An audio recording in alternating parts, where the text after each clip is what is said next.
Hello, everybody. Welcome to Front Row Seat. I have a special guest today by the name of Red Rose.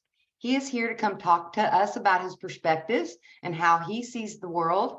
And as my channel is progressing, I love to get as many different perspectives as I can find.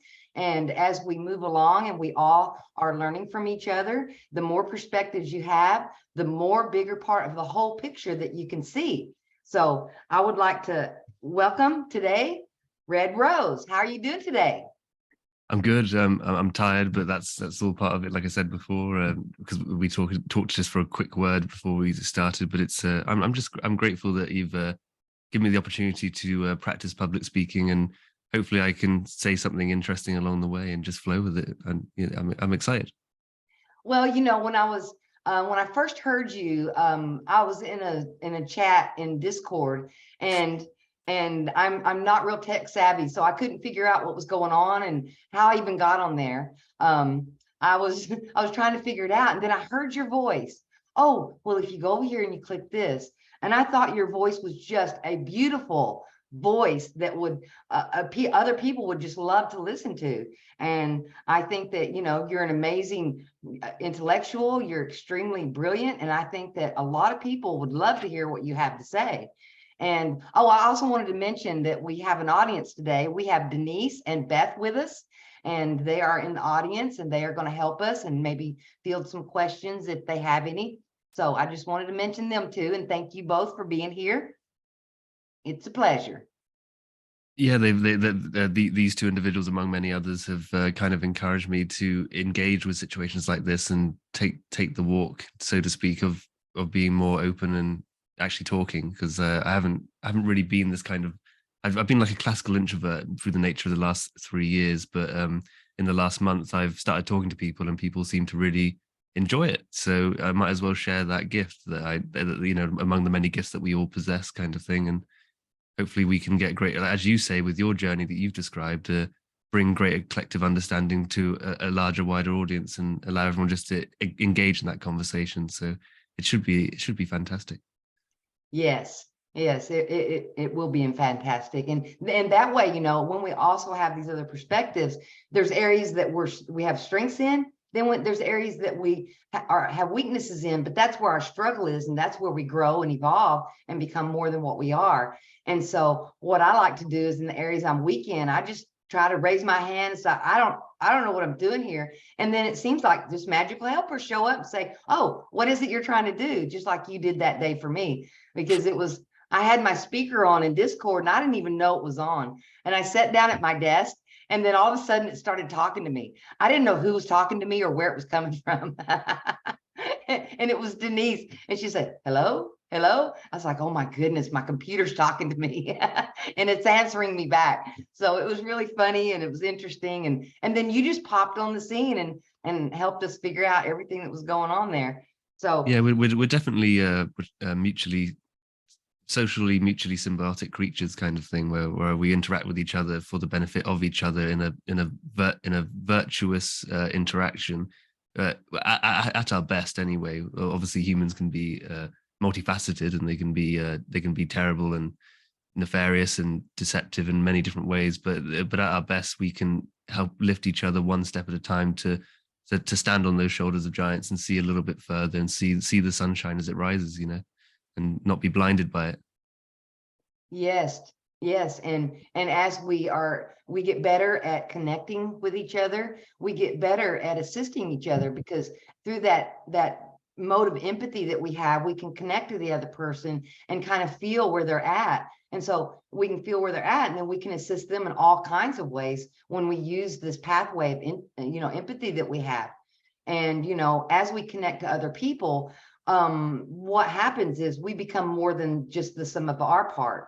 We become part of the whole, and it's that cooperation that really helps us grow leaps and bounds in this realm, and helps us with our understanding of what we're about here. Yeah, no, for sure. Like, if anything is real outside of the conscious self in a Descartesian sense, it is that the fact that intuitive empathy, I think, is the basis for all subjective narrative understanding of reality, and especially each other. Because no matter what medium of like understanding you wish to apply to life, whether it's an empirical, a rational, an imaginative.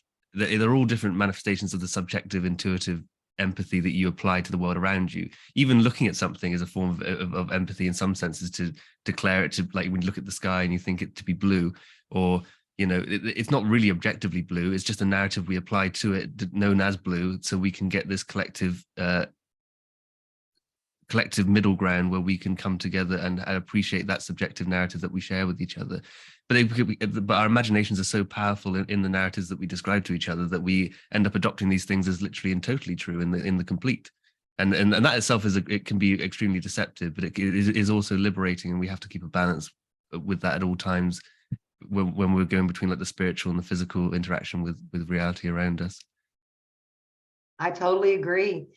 Someone that I really enjoy speaking to one time told me, I had the tactic of, well, if I don't play the game, I won't get hurt. I didn't want to interact with the people. Well, I was a negative person, and so people didn't like me. I didn't like me either. So I didn't want to interact. And, if I didn't play the game, then I wouldn't have to feel that pain that I was in. And then I had somebody tell me, we are only as strong as our connections. Wow, my brain exploded. I went, uh-oh, I need to really work on this and figure out what's going on here.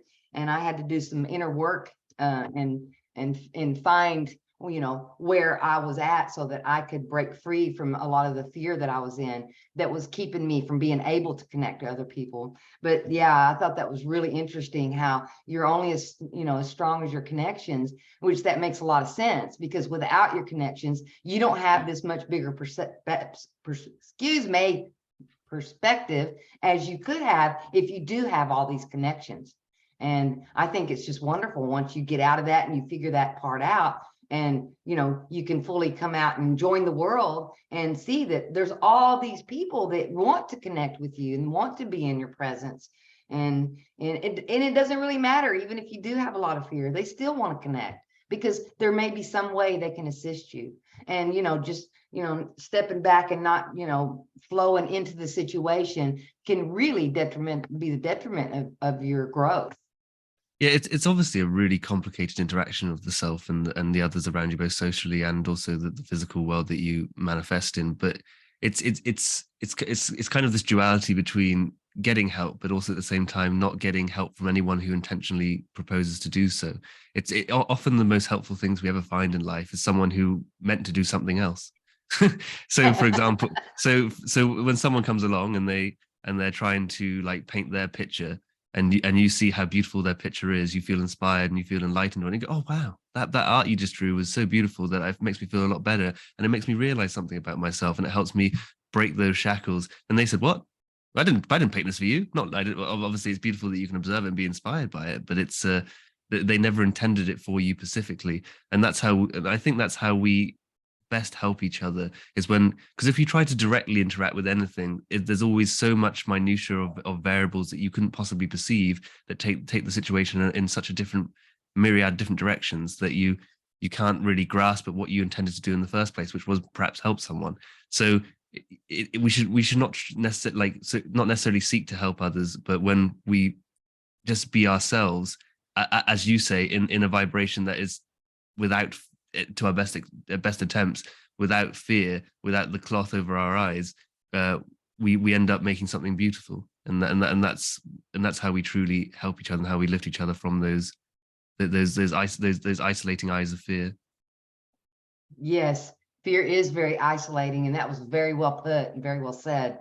Fear is very isolating, and when we are looking through the eyes of fear, it creates so much doubt and insecurity within ourselves, because fear is inward focused, and love is about others and it's not about you.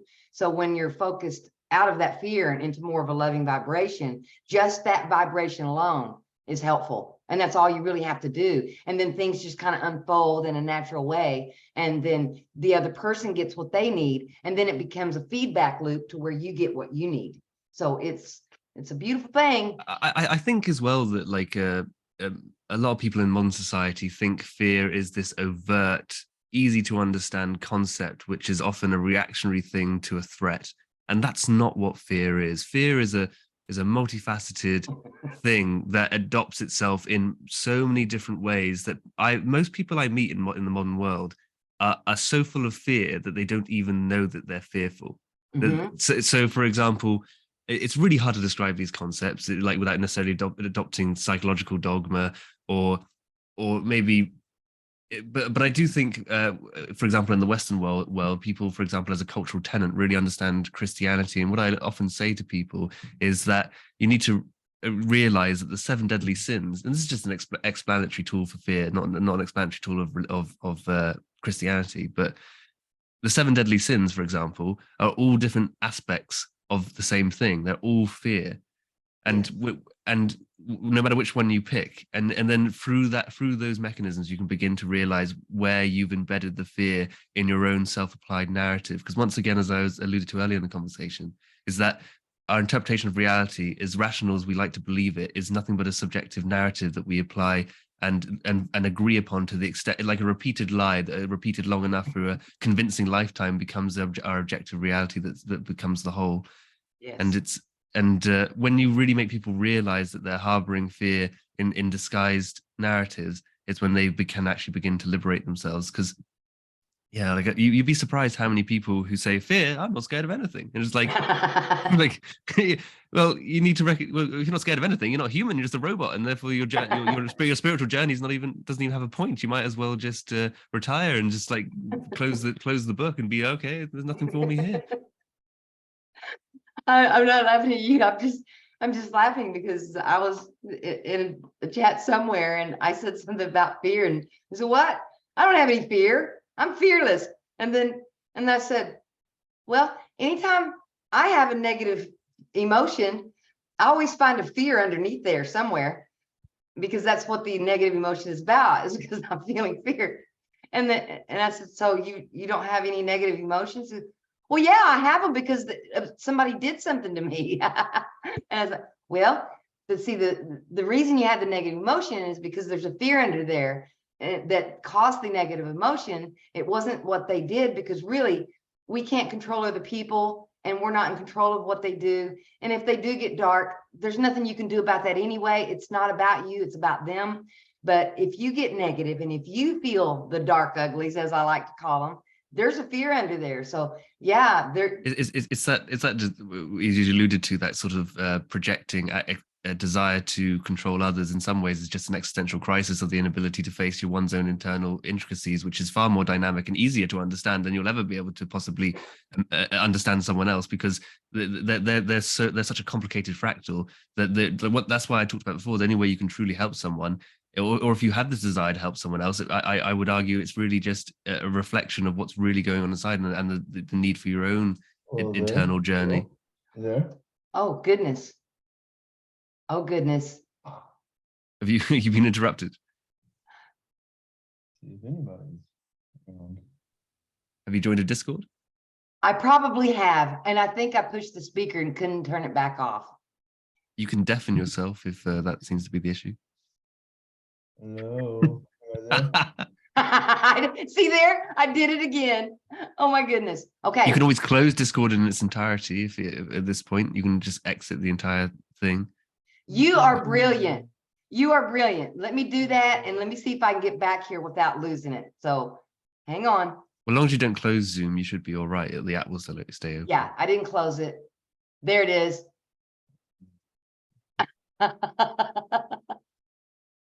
And that's the universe getting frustrated with us getting closer and closer to saying a salient point, so it wishes to try and like say something menial so we can be distracted.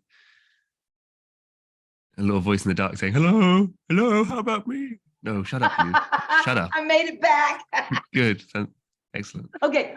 What were we talking about? Exactly. When we hear hello.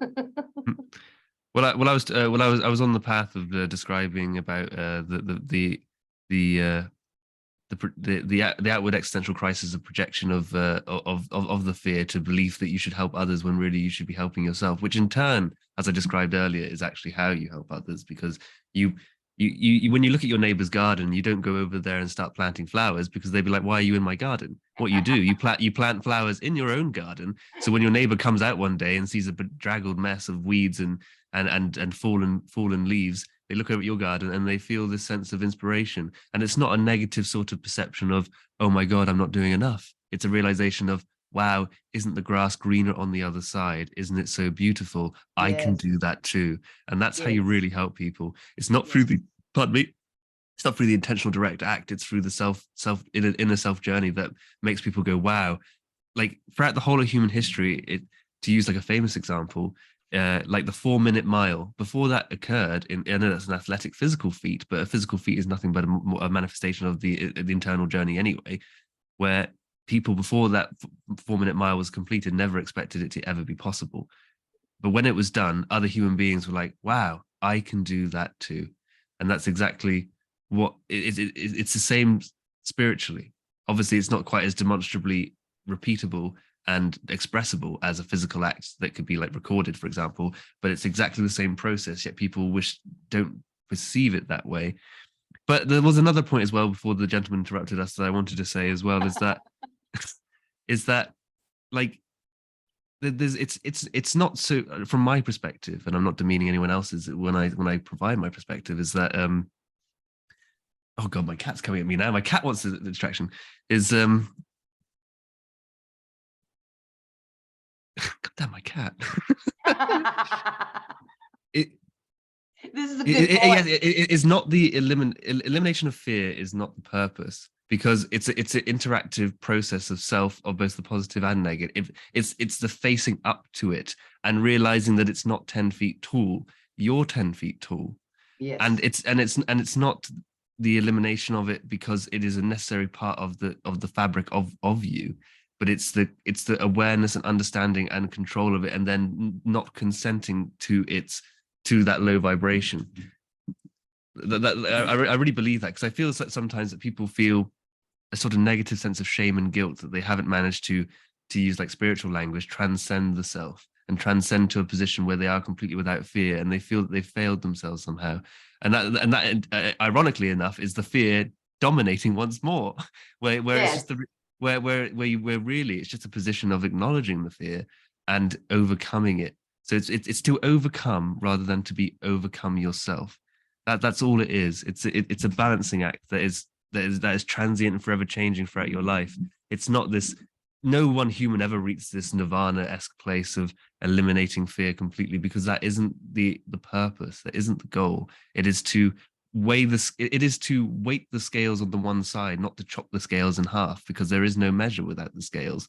If you think about like a scale with weights and measures, and fear and love is on one side, it's about weighing down the love so it becomes the predominant. It's not about, you don't get a chainsaw and cut the scales in half, because then how could you possibly measure a relative sense of self to even know what the love is without a relative reflection of the opposite which you are working against? You need these things as a form of awareness so you can overcome them, not to completely diminish them and destroy them.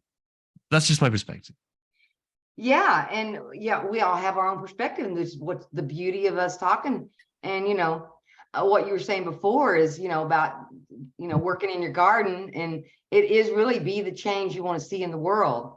That you don't want to try to change somebody else. That when you change, that's how you change the world. Because you are the world. Because you are the world, and it's like the scales that you were talking about. We've got on one end love and one on the other end fear. For me, as you diminish the fear, then the love goes up the other way. So then you have more and more fear. I'm sorry, backwards. More and more love in your vibration and less fear. But I also think that the fear is there for a reason too, and that Yes. It helps us to get more and more love into our beingness, so that vibration becomes stronger and stronger, that when you be the change you want to see out in the world, when you go out into the world with this just bucket full of love, other people can feel that, and then it puts them at ease, and they don't feel threatened, and it makes them feel more comfortable. And yes, it's like, to go back to that garden analogy, the very reason why the individual who grew the beautiful garden that in turn inspired the neighbor was because they looked over at the other garden, and and in this analogy, the garden that is in disarray is a garden which is low vibrational. It's a garden of fear.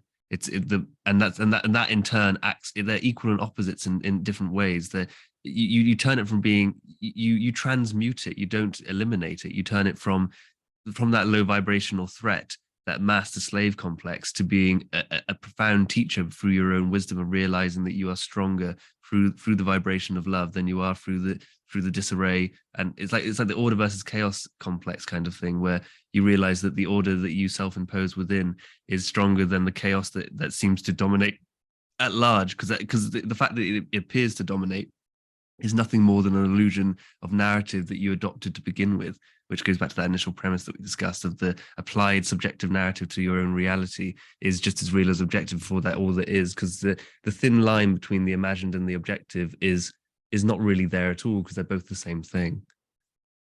I agree. I don't think that we live in an objective world. I think we live in a subjective world. And 100%. yeah. And then when we look out in the world, you're looking at yourself. And that's why the whole reflective thing about our reality, and that all your love, all your fear, all of it is projected out into your reality. So when you look out into your reality, I could see where my fears were causing things in my reality. And that's one of the big things I got from Jason's work. I was sitting there one day and he said, well, Abraham Hicks' work, it was called the law of attraction. Well, it really should be called the law of reflection. And my brain exploded. My brain just exploded because, deep down, it resonated so deep, because I already knew, but I just didn't have it in my conscious mind. I already knew, because I could see my reality. I was going, dang, now how did I do that? Even more precisely than that, it should be called the law of projection, because the reflection kind of diminishes the concept that you are the power, but you are the emitter of the very thing that is reflected in the first place. So take it back to the source. You're trying to explode my brain again. No, like, for example, I like it. I like being opened up to new concepts. I love it. It's the same concept, but taken to a more native point. That if you say there's a theory of reflection, well, what is being reflected? It is you. So really, when it comes to the conscious explanation of reality, it is the theory of projection, which is what I've been talking about in other concepts before, where your perception of everything, both in terms of the stimuli you interpret through your senses and through your emotions and spirit, is actually really you just sensing yourself. The universe experiencing itself subjectively through your avatar. And I think that's the difference between like being alive or being dead. Is that being alive allows you to realize that you are rather than when you're a spirit, so to speak, you are everything. So there is no subjective sense of self, but you can understand that when you're alive and going through the experience of this reality. Very well said. Oh my goodness. Yeah. When you see, and here's how we have those narratives in our mind. As soon as you said, projection, my mind went to how sometimes people will project their fears onto other people, and blame them for what they've got going on inside, So as soon as you said projection, it was like, oh, but, projecting my world. I was, oh, wait, this is all internal. I was like, wait, that's not what it means. We dislike most in others what we dislike most in ourselves. Exactly. And so when, someone gets mad at something about something, that's usually something within them that they don't like about themselves. Yeah. It's because you've got one finger pointed out and you've got three pointed back at you, it's kind of a symbol, it's kind of obvious. Oops. It's because your realm of perception and understanding is only that.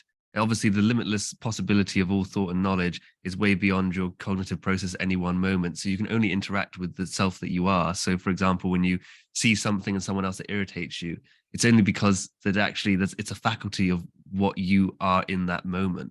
And they end up, to use the language we described before, that is the reflection sort of thing of the informed field, or the projection of the informed field of the reality around you.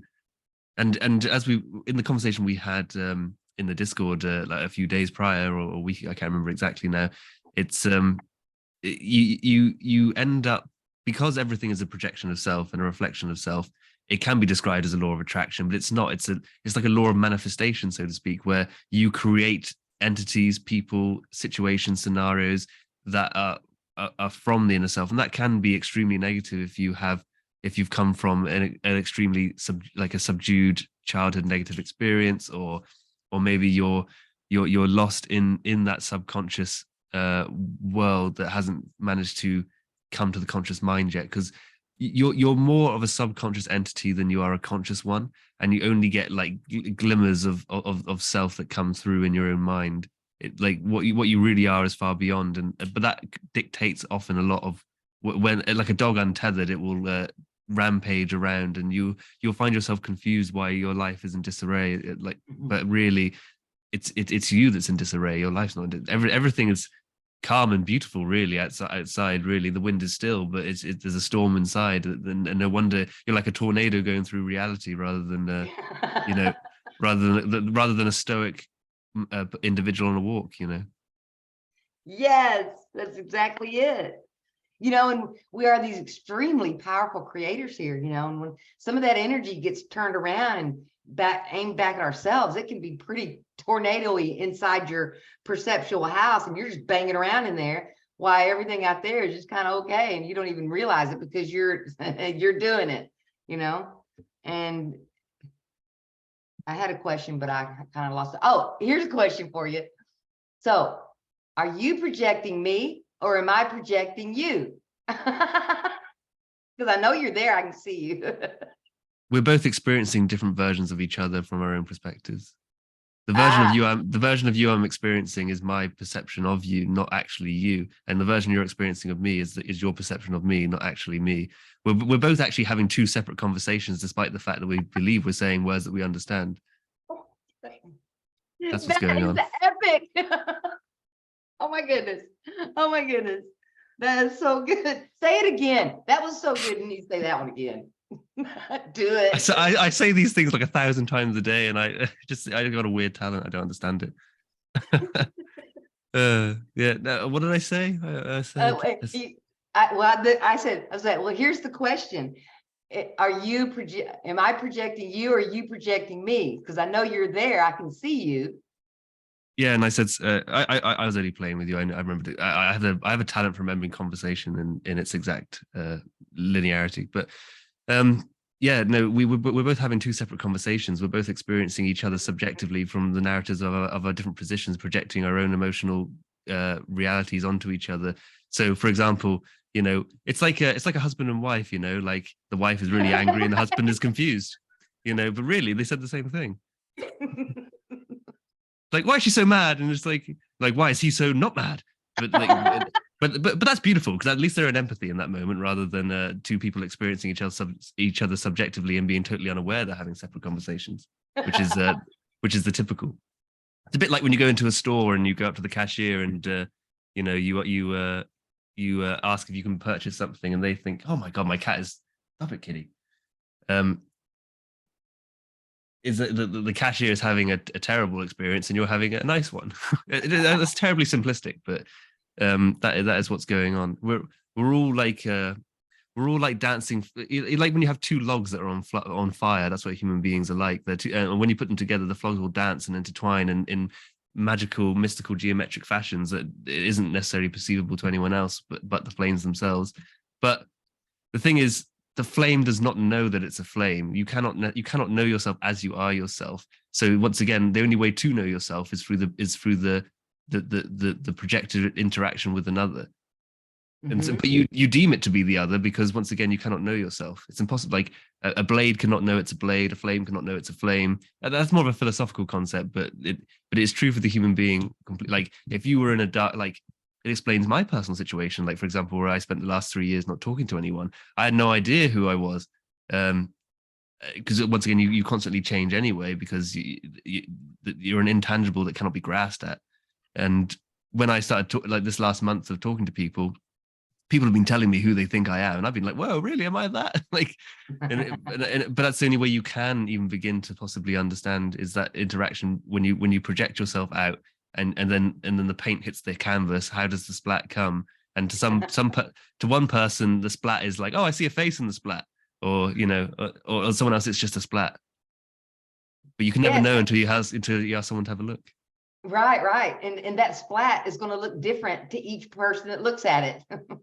And it will look splat, and the splat will be different in time. When you first splat it, it's all vivid and full of the emotion of the impact, and it's still running and it's still wet. And in time, it will dry and crack and crinkle, and the color will fade.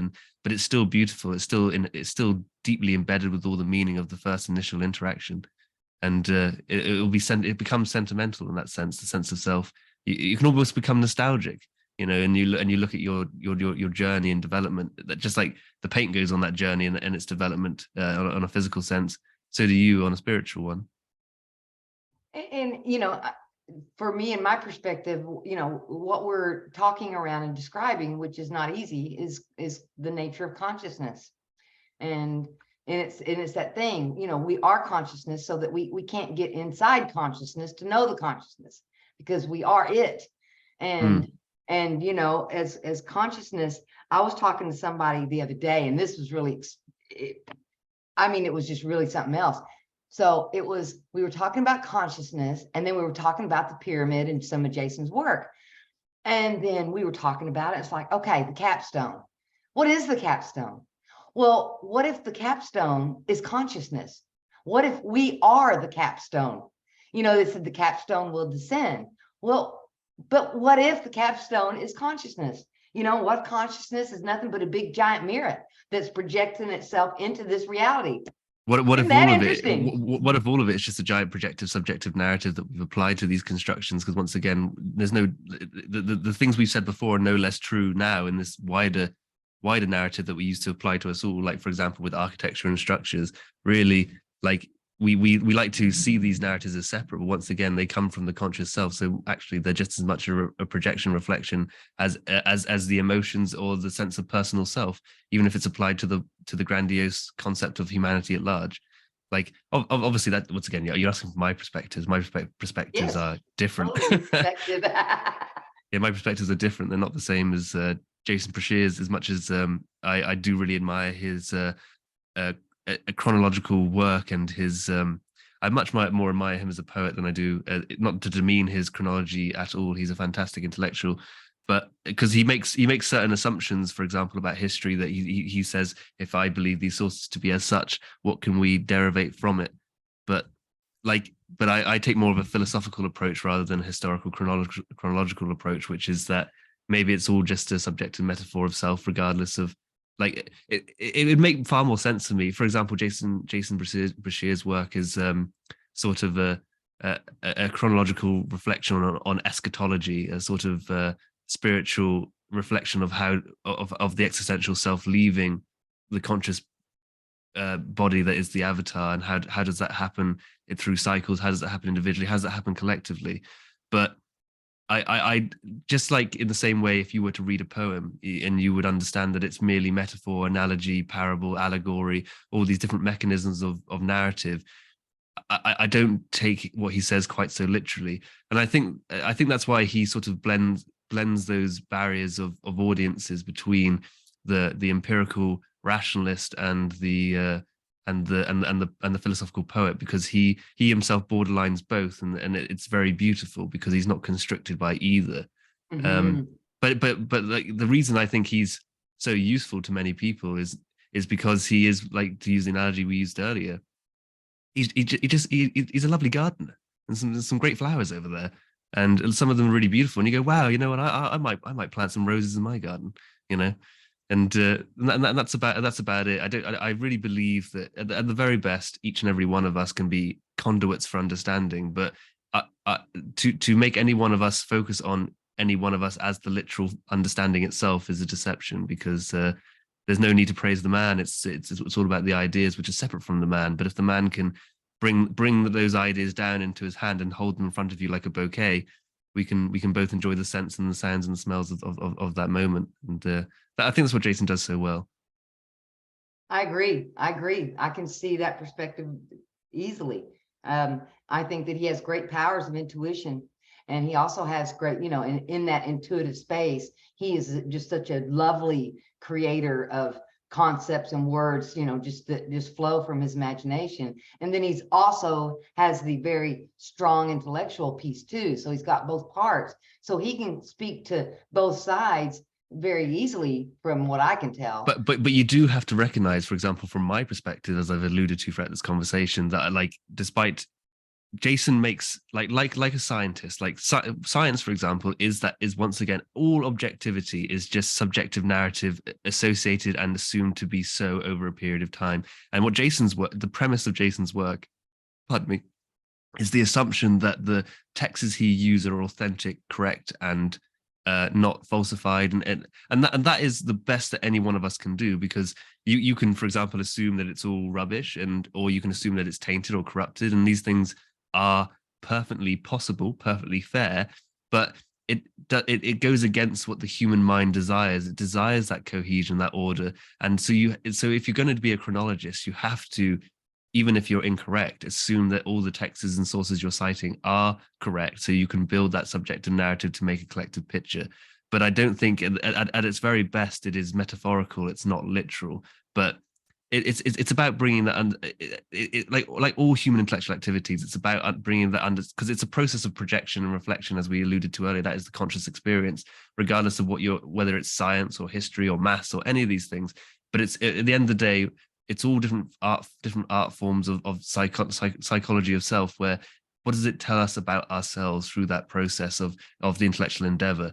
Because there is no, like, I think one of the problems that a lot of people have is that they feel like, especially through eschatology, is that it's the idea of a finite definitive endpoint where we can reach a point of understanding, like what is the capstone, something like that, for example, and there'll be some sort of greater understanding once you climb that mountain. And that's a complete illusion. There is no greater understanding that you reach. You just, if for example, someone was to come, if God was to come right down from heaven right now and tell you exactly as it is and give you complete understanding, you'd just be like, I thought so.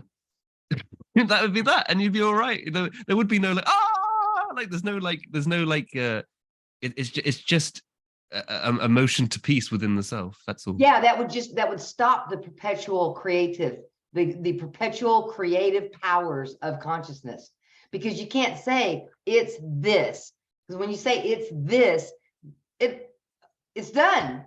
So it has to be open-ended. It's like the aurora borealis, or however you say that, the snake eating its tail. It's like if God, was to give you a block of water and he says, hold this, and you grab it. That's what it's like. It's not you. At the very best in your life, you'll catch glimpses of the truth, and it will flow through you, and it will bring a sense of stability and peace, and then it will pass out of you, because it's about going on that creative journey of the not knowing. Because I think in some senses, if you were to interpret this reality in one way, if consciousness is merely a fractal of the source of God or the oversoul, however which way you wish to describe it, is that if you were to come from a position of all knowing and all understanding, that must be not terribly unuseful to you, because the individual that knows not can certainly know more than the one who knows all, because the one who knows all has nothing more to know.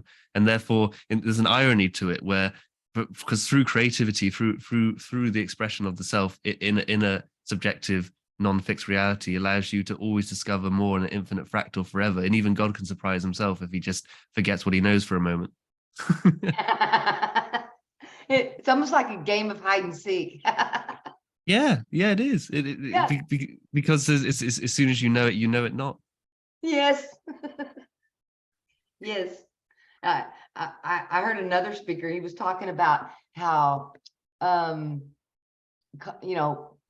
we're here, it's almost like we have this aperture, and it's just constantly opening this aperture to where we can take in more and more and understanding more. And it just never ends. It's a self-perpetual blooming flower that, comes into more and more and more awareness, just into infinity, Yeah, it's like a way of seeing that metaphor in like the physical world is like somatics, kind of the idea that as you increase that vibration, the intricacy and complexity of the geometric pattern forever increases beyond the level that it was before, regardless of how profound or beautiful it may have been. It's this constant ongoing process of disproving and rediscovery. It's that's why human beings throughout the whole of history constantly change the narrative of what is over and over and over and over and over again, and forever will do. There'll be like human beings 200 years from now will look back at us and go, "Oh my God, those guys, they were so wrong. They didn't know anything." But it's Yeah. just, but that's the process. It's the point is not the place that you get to of understanding. It's the process of going through it to begin with, which relates back to the very initial concept that we talked about in this conversation. Is that because that's what the journey of intuitive empathy is? If we to define consciousness at all, it's that, or you could even argue that all the different faculties of the mind, from the motor functions, the cognitive functions, the sort of logic, like all the different aspects of the mind, through language, through maths, through logic, through art, they're all just different manifestations of intuitive empathy that we put into these categories to try and grasp at the mechanisms of the fractal as we understand and go about that understanding. Because, like, for example, as I began saying to you before we began this conversation last night, at the very end of a conversation I had last night in the Discord, where we were sort of trying to grasp at, okay, we all have these different talents. And apparently these gentlemen were saying to me, oh, you've got a talent for speaking. And I said, well, that doesn't make much sense, because I haven't spent the last 3 years talking. I've been very isolated, and I haven't done much reading. So that doesn't, in the last few years. And so that would suggest, like, why am I really good at doing what I'm doing? And the reality is that I'm not even talking. That's an illusion all into itself. The reality is that I'm merely going through the motions of empathy, and therefore that's why you can even understand me right now, is because I'm expressing the empathy that's inherent in all. It's not the act of reading or talking, or, like, to take specifically my background, I come from a professional gaming background. Like you say, when a human is to play, when you are playing with someone, maybe whatever it is, or perhaps it's a game of chess, the way that you become the best chess player is not knowing how to play the game. It's knowing to realize that you're, through empathy, that you're playing someone opposite you. And then even further than that, to realize that you're just playing yourself. You're playing your own weaknesses. You play, as you said, that's through the theory. So through the process of this conversation, we've gone from the concept of intuitive empathy as relative to the consciousness, and then we've gone through the idea of, well, what is that? Well, it's a sense of projection and the interaction with the reality around us. And then we got to the concept of how does that manifest in, like, a literal objective narrative that you might find with, like, Jason Brashears and chronology. And then you come back down to realize that they're all aspects of the same self, of that never-ending, ongoing journey of understanding through what you are, which is most certainly empathy. Yes. Very well said. Really enjoyed that. To me, when you were talking, I could see in my imagination that, like, consciousness, or all that is, has like a dial, and it's a cymatic dial, and it's like turning the dial and making all these different patterns, and then it's looking at it. What did I got now? And then it'll turn it again. Oh, what's that? And there is a, like, you become the degree, like, for example, to put it in, like, a sort of psychedelic expression of consciousness, like the degree at which you turn the dial up, the somatics, the pattern, the geometry becomes more complicated, and it has the risk of disassociating the sense of self from the consciousness, because you are part of a whole, but in this moment you're individualized as the sense of you, like I am red, for example. And the more you turn up that dial, sometimes you can go so deep back into the fractal of the all that sometimes people never come back, and that's not a good thing. So in a shamanic spiritual interpretation, the way to be a shaman, or, like, well, I use the term shaman because it's understandable, but, like, people do this in everyday normal life just as human beings, and they don't give themselves any kind of authority, like, they're not a position or like a shaman literally, but it's the act of turning up the dial to the greatest limit you can do, where you can turn back again, come back with a glimmer of the beauty, and tell someone about it and say, do you know what? I saw flowers in that garden. I managed to peek over the fence. But if you get to the point where you're leaning so far over the fence that you fall into the garden and you're amongst all the flowers and you're awash with it, that serves no purpose at all, because there's nothing to take back. There's no diamond in the rough. And those are the people that we admire the most, because you have to come back down to the lesser vibration of what we are, the sort of physical realm sort of thing, despite the fact that it is a spiritual, geometric, somatic reality that we exist in. And through empathy, you can get to the extreme limit, but you're not allowed to cross over to the other side because then you will no longer be a part of this realm, and you'll have nothing to tell people, which therefore won't help them. So once again, it's not help them, so to speak, but nothing for them to view and take into their own understanding, because obviously helping Right. people directly is pointless, as I've said. Right, your projection, when you just absorb yourself and, oh, we're all one and I'm just in this, this That serves space. no purpose. Yeah. Yeah. And so, But the dead are all one, and they can't help us. That's the point. right. It's almost like the story. I really love the stories that Joseph Campbell would speak on. And he wrote that book called The Hero's Journey. And he said the hero sets out and he has these tasks that he has to do.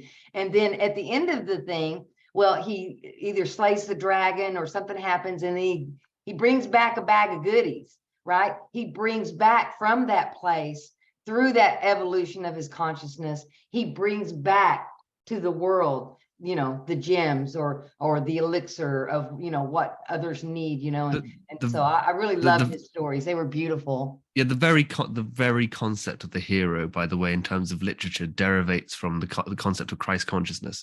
I'm not talking about Jesus Christ himself. Whether he exists or not is irrelevant, but the entirety of the concept of the character, of the consciousness of Christ, is the concept of the hero's journey.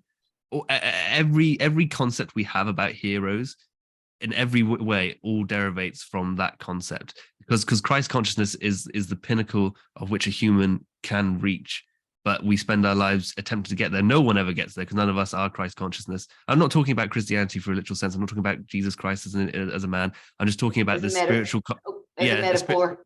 A spiritual concept for what the hero is. Right. What is the evolution of consciousness? Because when Joseph Campbell was looking at all the different mythologies, now this was all over the world. This wasn't just in one location. He was looking at all the different myths from all around the world that came up organically through those cultures. They all arrived at the same place. Yes. The hero's journey, and that the journey that they were on and that they, were able to recognize was the evolution of consciousness. And so that's what Joseph Campbell was trying to bring to life, he did a series called The Power of Myth, and all the myths were the same. It was all about the, consciousness. It's, it's the journey, it's the evolution of consciousness, how you come in one way and you go out another. It's just this evolutionary process, and it makes a circle. You start here, then you go through this, then you go through this, then you go through this, then you go through this, then you get your bag of goodies, and then you bring it back. Look what I got. and that right there is definitely probably the most accurate form of, for example, if you were to, like, for example, Jason's chronology work, the idea of Chronicon, the better title for it a more accurate title should be The Evolution of Consciousness, because that's all these things are a recognition of. Like, you once again, we like to say they're literal, but they're probably not. And they're not meant, like, for example, consciousness isn't literal. It's a subjective expression of self, once again. And but it's so powerful, our imaginations, interpretations of consciousness, that we believe it to be completely literally real. And I think that, but that stops us on our journey then, because then we find ourselves in a fixed place of understanding, and it's comforting emotionally, but it's not the purpose or what we should be doing. Just because it's comfortable doesn't mean it's what just because it feels good doesn't mean it's what you should be doing. No, because when we challenge ourselves, you get this sense of because you don't know what you're doing, just like doing these podcasts. It's like, it's in the challenge of challenging yourself to the next thing, and then the next thing. That's where the fire is. That's where the life is. But it also has a little bit of anxiety in it too, because it's new and it's not known. And we have this little bit of, we can have a fear of the unknown because it's not known. Well, it's chaos. It's scary. What is it? So we're like a tree that grows its branches into the void of the unknown to catch more sunlight. Like the branch has no idea of its sense of self until you espouse yourself amongst that position, and find that there's still sunlight to be had, and you grow more. And that's true for us all as a collective as well as the individual. It's a dualistic journey. Yes, and it's the bravery to get out there and embark on your journey. Bravery. It's no fear. I call it slapping that courage badge on. Slap on a courage badge. So what you're saying in another way is that that inner journey to diminish and understand fear is really actually not so much like you think it's a journey of the self, but really that is actually how you think it's like an inward reflection of self sort of thing to diminish the fear, but really it's actually how you go about that conscious journey to the higher vibration, and not just like it's complicated because once again these things are all metaphors and analogies. We have it's how to use it's words. Use yes, your words. yes. It's all we have. Indeed, yeah. It's how you expand the narrative. Like Yes. otherwise, the fear will provide you something. The fear can be comfortable. This is the thing, which is why so many people like fear. Like it goes back to that original point that we made that people are so fearful that they don't recognize it because they become comfortable in it. Because fear is more addictive than pleasure. For example, on a biochemical level, I did biochemistry at university. So here's my credibility. Adrenaline. It's the adrenaline. It Cortisol. puts you in. A chemical called cortisol. Too. Yeah, exactly. And that little bubble of it's I'm safe in here is that lower diminished frequency, that lower narrative of sense of self relative to the wider reality. It's like the seed that refuses to stem out the ground and never become that tree, so there was never any branches and they never got to experience the sunlight.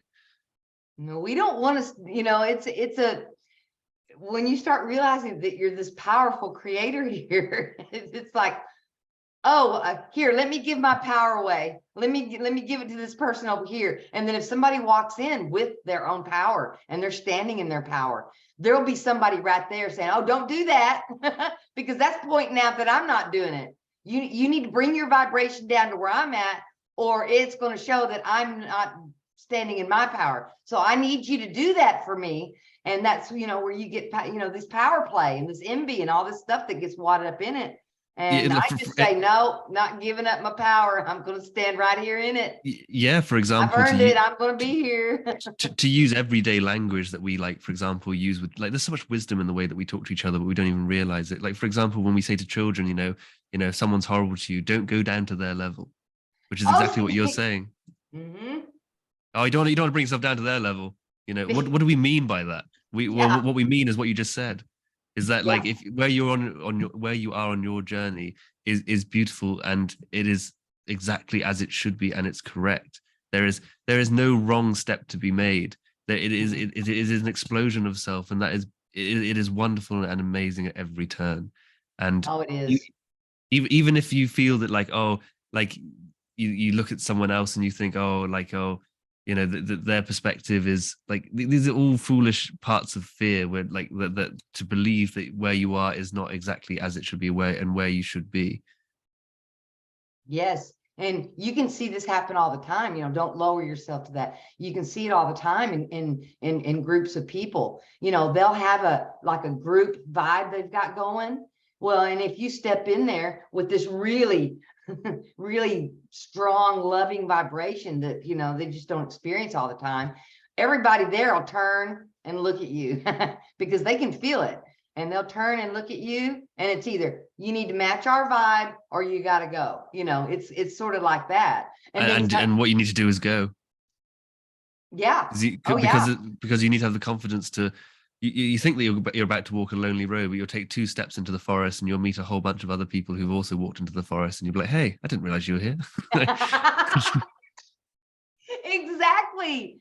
That's what we're going to talk about on Monday with Nathan. I have a talk, and that's what we're going to do.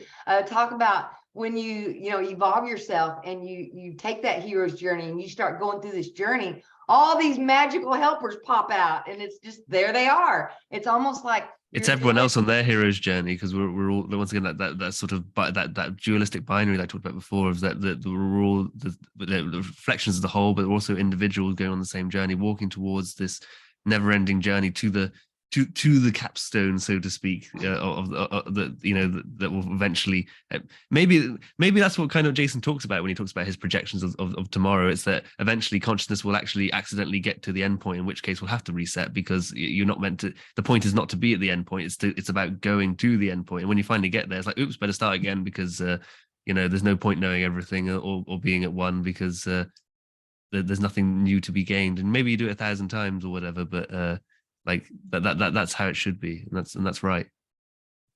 Well, it is about the journey, isn't it? It's not about the destination. That's kind of what I'm Exactly. seeing from here. So what's, it's just that, that constant, what's next? What's next? What's the next challenge that I can look into where I can grow into more new and varied ways than I've grown before? And that's why when I hear a different perspective than mine, I always start asking questions because I want to learn. And so sometimes when you ask a lot of questions, the other person might think, oh, well, they're trying to change my mind. And I just want to learn and understand. And I may not change my perspective because it's where it's at from the experiences that I've had, but I'm always open to new data because I can always, if it doesn't, and there always will be new data. The informed field will always present it to you, because absolutism is nothing more than stagnation. Exactly. And stagnation, for whatever it is we are, feels not so good. Stagnation, humans don't like that. Humans like a challenge. Well, everything will be okay. If I get this or I get that, then everything will be okay. No, it won't. Because when you get that, then you'll be stagnating, and then it'll have to be the next thing. See, it doesn't work like that. But it's a funny little game that we play here. It's very, very interesting. Yeah, it is. It's beautiful, and it's wonderful, and aren't we lucky to be able to do it? Like I would imagine that if everything is infinite in terms of experience and consciousness, the very fact that we get an individual moment to be have recognized ourselves as a sense of self relative to the infinite is probably the biggest gift you could ever have. Because I think some of us get lost in that sense of self sometimes, to the point where you can feel all the negativity. And I know we talked about it in terms of fear, but there's almost like a depreciation to realize how everything is so mathematically, probability wise, is so unbelievably lucky for everything that you are, that it shows that actually there's no way that you could not be specifically here for that point of going on the journey, because you can't. Like, if everything was just pure disorder, how could we even trust our own thoughts? Like, if, for example, you want to take if you want to take a rationalist, like, scientific view of reality, and you say, well, everything came from a random big bang, and then all randomness came to this finite sense of self. Well, if that was so, like, as I just alluded to, how can disorder that creates disorder be trusted as a form of to recognize order as order? As a philosophical stance, so therefore it denotes that we actually must be here with purpose. We must have been either chosen ourselves, or God placed us here, or any of those things, because the idea that we're just randomness going through randomly means that everything that we're experiencing, everything that we think, there's no way that we could possibly take anything we're saying to have any sort of meaning to it. Like, this conversation wouldn't be possible, I don't believe, for example, from a scientific perspective, if it was just disorder experiencing itself disorderly. Exactly. It's a hard concept to explain. I apologize. It is. You did well with it. It is. See, we're having to use words to explain something that's in a very, very dense intellectual place. But it's okay, because we look at it from different points of view, and we can kind of see what's going on with there. And my kind of take on it is that, whatever I am, my avatar, the larger system likes me because I'm here, and I think it likes me because I'm tenacious, and I will get in there and I will get my hands dirty and I will try to figure it out, because I'm going to take the hero's journey. I will heed the call. So I think the system, if we're here, it likes us. the very fact that you're here shows that you are, like, this is the hero's journey. It's the point. There is no beginning the hero's journey. This is the hero's journey. And we're all taking part in it, and that's why, like I said before, you go into the forest to begin the hero's journey, and you see everyone else is already there. It's like, oh wow, like, oh, there's already other people here. Yeah, I was so convinced outside that no one else was here. They told me outside the forest, when it was all like safe and locked inside the little town with the fireplace, that's all that was, and that there was no need to go anywhere or do anything. But that was the eyes of fear once again. Once again, there it is. I tell you what, we've come to the end of our podcast. What a wonderful talk this has been. I tell you, I really learned a lot. here, and I would love to have you on again if you would grace our presence with your presence again, or Well, this is my first if time you ever come into public my speaking. projection So again. yeah, no, this is my first ever time public speaking. So like, I really appreciate the opportunity. I think I did all right, but I think I can do Oh, no, even you have a better. gift. Wait, you have a gift. You have a gift at this. And so that's, just the universe showing you that you do have a gift, because, you're going to look at this and other people are going to look back at this and they're going to see a lot of really good, it's going to be a beautiful painting for others to see, and they're going to really enjoy Exactly. it. We, And we planted a lovely garden today, and we picked a we few did. roses. We did. And I can't wait to do this again. And thank you for coming to Front Row Seat, Thank where you for all inviting me. perspectives are welcome. Thank you so much. Thank you for inviting me.